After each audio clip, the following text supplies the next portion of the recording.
What's up, interwebs? I'm Tim Green. This is my writing channel with awesome writing content. You're listening to the reading of the Chronicles of Skyler Grant, sometimes just called Skyler, because Adam didn't know the name of the title beforehand. It wasn't written on the manuscript No, it I was wasn't. given.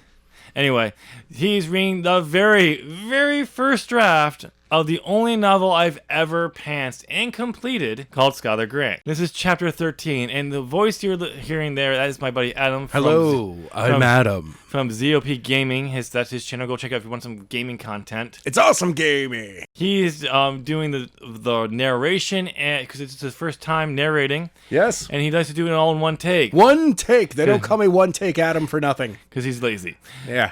Hey, if I can do it once, I don't want to have to do it again. Especially when he's doing it for free. Exactly. Or paying me back for all the free content I've gave him. I mean, that was like 4 episodes in. Yeah, that doesn't. No. Yeah. No.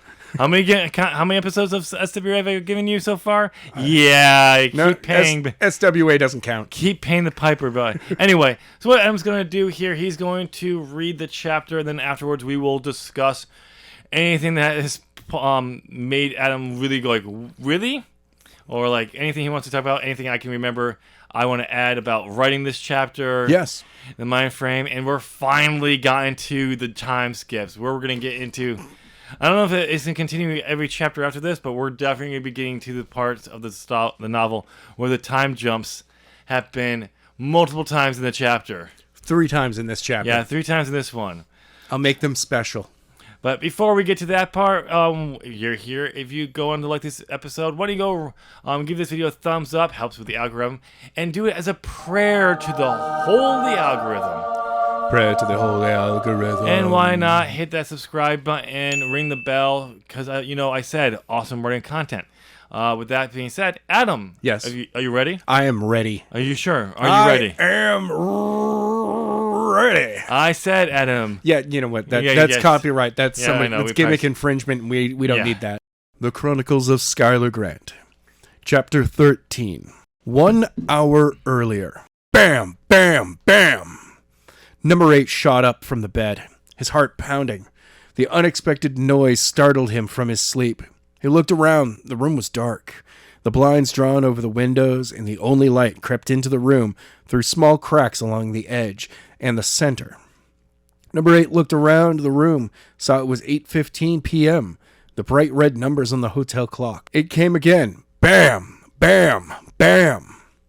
Number 8 turned to face the door. He slowly raised himself off the bed, stumbled over to the door. He was still woozy from hitting the tree. As he reached the door, he peered through the eye hole to see a tall, short, dark, brown-haired man, clean-cut man, who looked to be in his early 30s, dressed in jeans, a white button-up shirt with the collar unbuttoned, and a black leather jacket. "Who's there?" asked Number 8, hoping whom he thought it would be.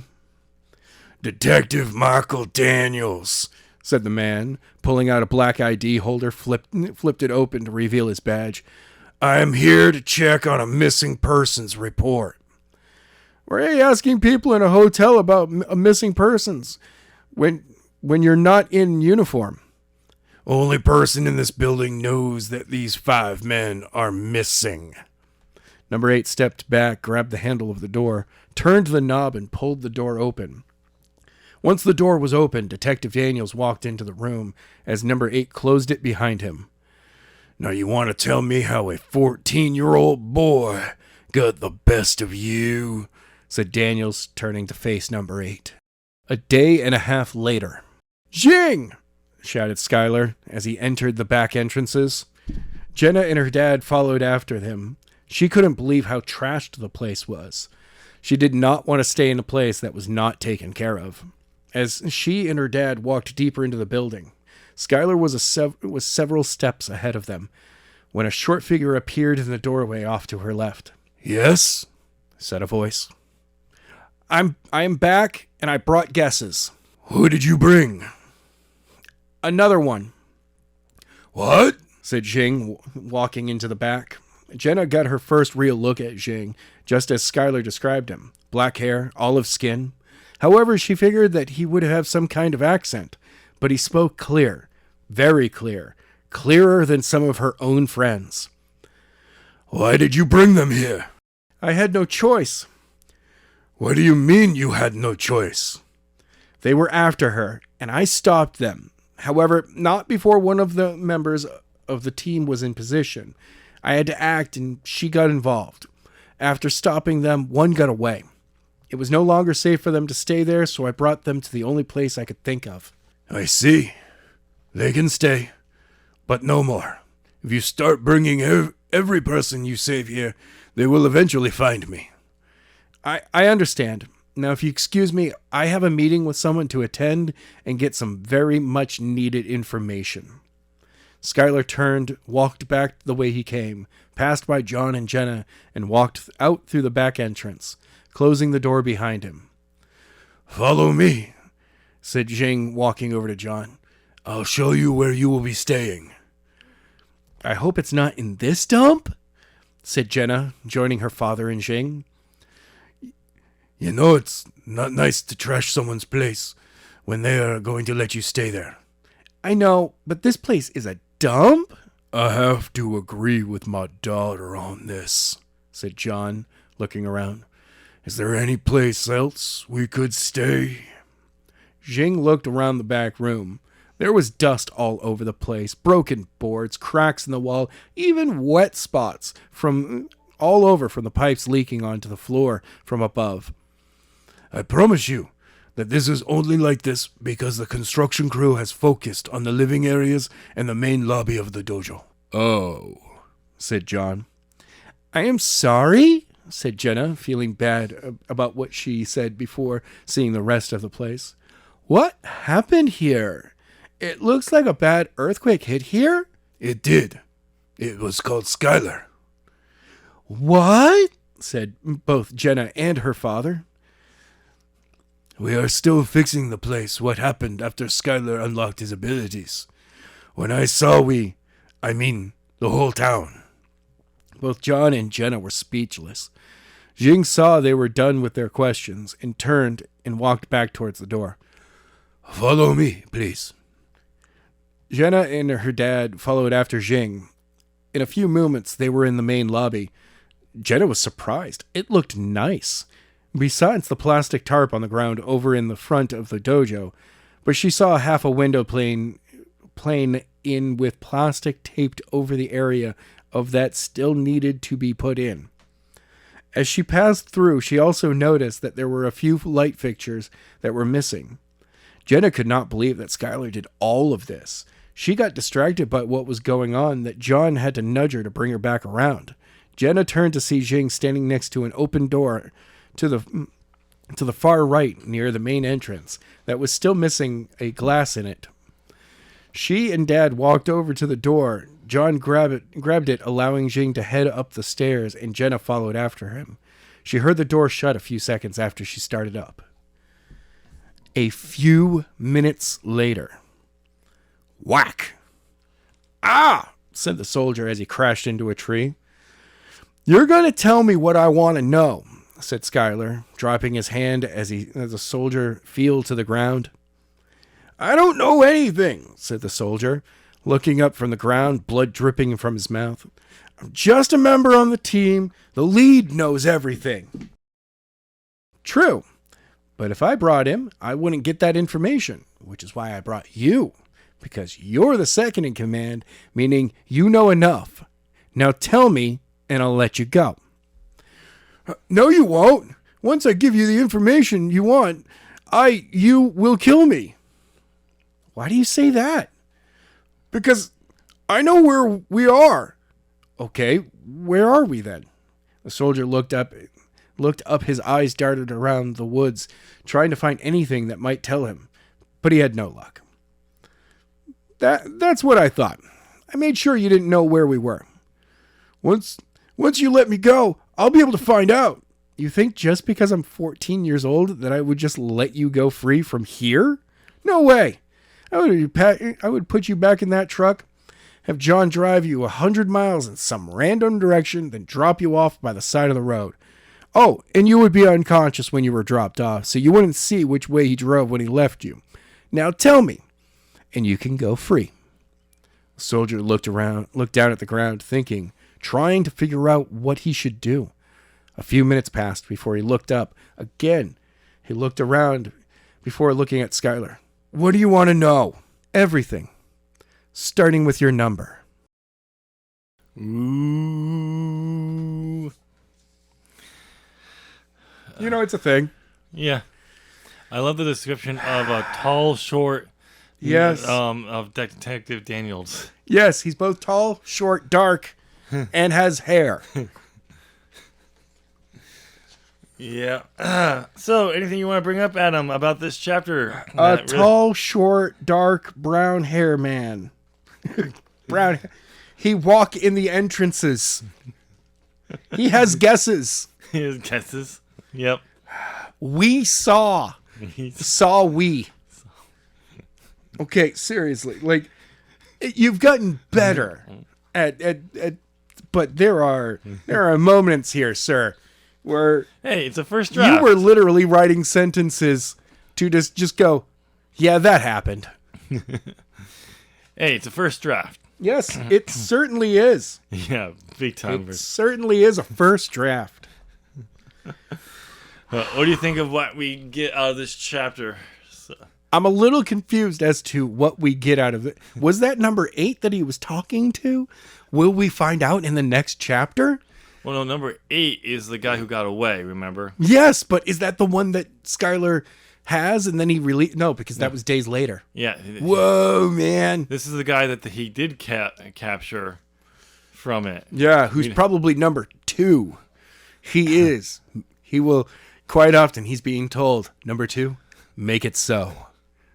He's like, I hate the fact that you're a Trekkie. So, yeah, I mean, the main thing was we get to see the living quarters somewhat. But no, we don't actually get to see the living quarters. We got to see the lobby of the dojo. Yeah. And then we also got to see... Which is in better shape than the back rooms. The back rooms. We got to see the result of Skyler unlocking his powers. Yes. At least. And not just the dojo, but the town. Yeah.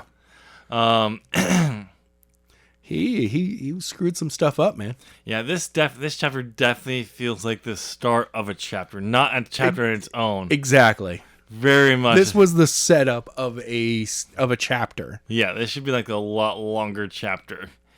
So the shorter chapter mind frame here could have worked if you picked one of the two, based on what we're going to get from Daniels in number 8, whenever we get that, could have been a great short chapter. Or you could have gotten more from Skyler interrogating.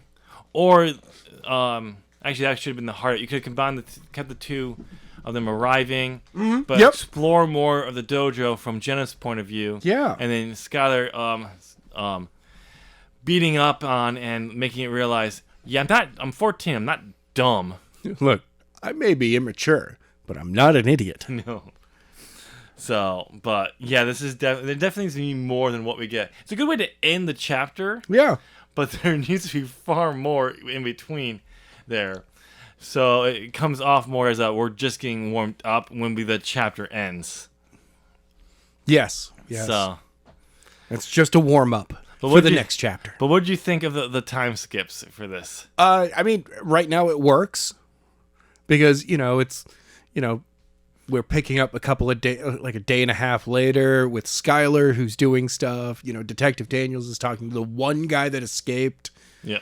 And it's. But again, it would work better if it was a longer chapter. Oh, yeah. Like, we probably could have gone through Detective Daniels and number 8 talking, finishing their entire thing, because that's one story. Yep. And then we switch over to Skyler, and then we could skip around with Skyler. It's like, oh, he's, interrogating the dude, and he's dropped, and then we're going to follow up with Jenna and her dad and Jing. One thing we could have seen more of what Skyler was doing to the soldier. No, I like the idea that he immediately catches up and he's already thrown the dude against a wall. Well, no. We could get that, but get a little bit more, but maybe not like he's not doing like a full-on torture. Like, I was just thinking of, instead of throwing him against a wall, he won't talk, so he picks him up, high in the air, and then drops him and stops him before he hits the ground. And then because he won't talk, he takes him higher and drops him again, slowing enough so it's not like an instant impact, like throwing him like he starts to throw him at a tree, but stops him just before he would hit it. Yep. Spins him around in the air and throws him in another direction and catches him. Basically, he's like tossing around a ball. Yeah. But telekinetically. But he's not actually doing any damage to him. He's just making him spizzy. He's just whipping him around. I mean, that's still doing some damage. But not like throwing him at a wall. Yeah, he's not. There's no impact. Instead, it's like all internal stuff moving around. Yeah. Dude's going to have like... He's gonna have nausea for a while. But the thing is, also maybe, but when he stops him quickly. But he's also stopping him, slowing him down, so it's not a, like you can snap a guy's neck. If He's making sure that he can't, do that. But that dude is going to be so dizzy. Yeah, he's gonna have vertigo for like a week afterwards. He's like, I can't even walk right anymore. Yep. So that would be something that would be interesting to see if that was what he was doing a little bit more, because that's. He's 14. He's not. He wants information, but he's not. He's the hero. He's not going to be. He's not going to torture the guy like some jaded people would. But like he's Batman. Batman would torture Batman somebody. Today.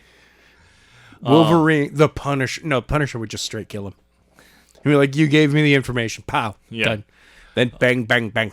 I do love how he's like, "You think I'm 14? I'm going to leave you, let you leave from here." No, I'm going to put you back in the truck and have John drive you about 100 miles in a direction. I'm going to make sure that you're unconscious the entire time. Yeah. So when he drops you off, so you can't see which direction he drives off on. And then you'll wake up and go, oh, great, where am I? And if I can find Bigfoot, I'm going to make sure he's there to greet you. Now, if he lets you live or die... And he's naked. You never know. Bigfoot's always naked. And it might be in the middle of mating season, and... He's going to start running, and you're just going to hear slapping, and you're going to be like, oh. Not to mention green eyes, just randomly. Green eyes everywhere. Yeah, at night. And you're going to hear wolves that you can never see. You'll never be able to see them. Except for the green eyes. But you'll always hear them. Yep. Moving around you. Yep. And you'll know that it's not the squirrels. Yep. Because the squirrels, those are the ones that are really mean. If one stops in your tracks... Yeah. There are 37 behind you. Well, just be careful if you see a group of squirrels sitting in a pentagram. They are planning the end of the world there. Oh, they certainly are. And because you spotted them doing it, they will now be plotting the end of your life. They will hunt you forever. I love how we just went off on this tangent of for this soldier of what's going to happen, and it has nothing to do with the story. But yeah, there's definitely I think we agree. This is a beginning of a chapter. I mean, in a rewrite, you can easily take all of the ideas that you have here and honestly, you have a great thing. All you need to do is just reformat. Yeah. Like, just start taking all your plot points that you have right now and then go, well, yeah, this doesn't work in this spot anymore. Let's combine this. Let's move. This expands a little bit. But that's for a later rewrite. If I was to rewrite it. Yes. I don't doubt I'll rewrite this. I think I'll purchase this from you and force somebody else. I mean, pay somebody else to do the rewrite with all of my notes. Yeah, I don't think. Here's the thing, Adam. I don't think you can afford buying that from me. Don't worry. I'll just pay you the. You know what? I've got the perfect deal for you. It's a $620 Honda Civic. It doesn't run, and you have to pick it up. But that's yours for this script. Sorry. 600. See, I was gonna say. Think about all the things that you could do with that. See, I was gonna say. Spend more money on it. I was gonna say. I'd sell it for you for like $50, but I know you can't afford that. I can neither confirm nor deny the fact that I might be broke right now. As you chug an Arizona watermelon juice. Not just from a. That's all the store had tonight. No, that's 20 ounces. It's like a juice container. No. How many ounces is that? 59 ounces. It's basically 2 liters. Yeah. So, anything else you want to add to this episode about this chapter? Because not really much happened. No. I think it's pretty good. Yeah. All right, ladies and gentlemen, it's your turn to let us know what you think of this chapter down below. Do you agree that this is just the start of a chapter, or by expanding one of the several scenes, it would have made it better? Let us know in the comment section. Again, if you enjoyed this episode, why don't you go and hit that thumbs up? It's a prayer to the holy algorithm. Holy algorithm. And again, hit that subscribe button because of my awesome writing content I have on this channel. Speaking of awesome content, I'm going to put 2 videos on screen right now that you should check out that I think can help you. And I'll see you in the one you pick. Thanks again for watching. Bye. Yeah!